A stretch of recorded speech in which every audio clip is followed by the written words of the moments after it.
اعوذ باللہ من الشیطان اللعین الرجیم بسم اللہ الرحمن الرحیم المال والبنون زینۃ الحیاۃ الدنیا والباقیات الصالحات خیر عند ربک ثوابا وخیر عملا اللہم صل علی محمد وآل محمد وعجل فرجہم۔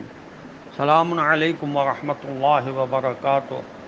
اللہ تبارک و تعالیٰ کا شکر ہے کہ میں نے سورہ مبارکہ کہف جو قرآن مجید کا 18 نمبر کا سورہ ہے اس کی آیت نمبر 46 کی تلاوت کا شرف حاصل کیا، جس کا ترجمہ یہ ہے کہ مال اور اولاد دنیاوی زندگی کی زینت ہیں اور ہمیشہ باقی رہنے والی نیکیاں آپ کے رب کے نزدیک ثواب کے لحاظ سے اور امید کے اعتبار سے بھی بہترین ہیں۔ اگر انسان مال و دولت کو ایک مقدس مقصد کے لیے ذریعہ نہ بنائے اور خود اسی کو مقصد قرار دے تو یہ صرف چند روزہ دنیاوی زندگی کے لیے ایک عارضی زیب و زینت ہے، جبکہ نیکیاں ہمیشہ باقی رہنے والی ہیں۔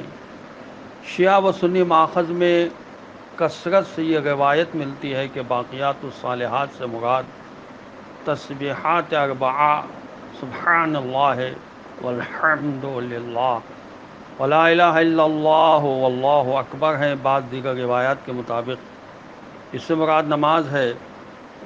در حقیقت ان روایات میں باقیات الصالحات کے اہم مصادیق کا ذکر موجود ہے۔ اس آیت میں مال و اولاد و باقیات الصالحات میں موازنہ ہے۔ اس کا مطلب یہ ہوا کہ وہ مال و اولاد جو باقیات صالحات کا مصداق نہیں بنتے وہ صرف چند دنوں کی زیب و زینت ہیں۔ اس کی تفصیل یہ ہے کہ قرآن بعض مقامات پر مال کی مذمت کرتا ہے۔ فرمایا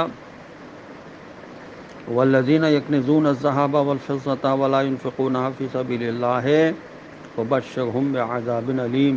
سورہ توبہ قرآن مجید کا 9واں سورہ، اس کی آیت نمبر 34 میں ارشاد ہوا، اور جو لوگ سونا اور چاندی ذخیرہ کرتے ہیں اسے رائے خدا میں خرچ نہیں کرتے انہیں دردناک عذاب کی خوشخبری سنا دیجیے۔ اور مال کی فضیلت میں فرمایا مثل الذین ينفقون اموالهم فی سبیل اللہ کمثل حبۃ انبتت سبع سنابل فی کل سنبلۃ مئۃ حبۃ واللہ یضاعف لمن یشاء۔ قرآن مجید کا دوسرا سورہ ہے سورہ بقرہ، اس کی آیت نمبر 261 میں ارشاد ہوا، جو لوگ اپنا مال راہ خدا میں خرچ کرتے ہیں ان کے مال کی مثال اس دانے کی سی ہے جس کی 7 بالیاں اگائیں، جن میں سے ہر ایک بالی کے اندر 100 دانے ہوں، اور اللہ جس کے عمل کو چاہتا ہے دگنا کر دیتا ہے۔ اس آیت کے روح سے مال سے وہ نیکی مل سکتی ہے جس کا 700 گنا ثواب ہے۔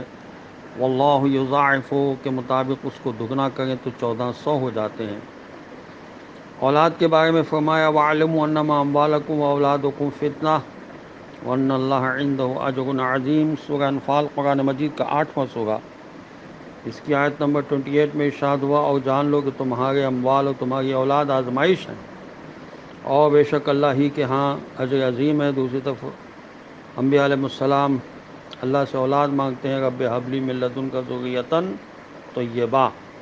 تیسرا سورہ ہے قرآن مجید کا آل عمران، اس کی آیت نمبر 38 میں ارشاد ہوا، پروردگارا مجھے اپنی عنایت سے صالح اولاد عطا کر۔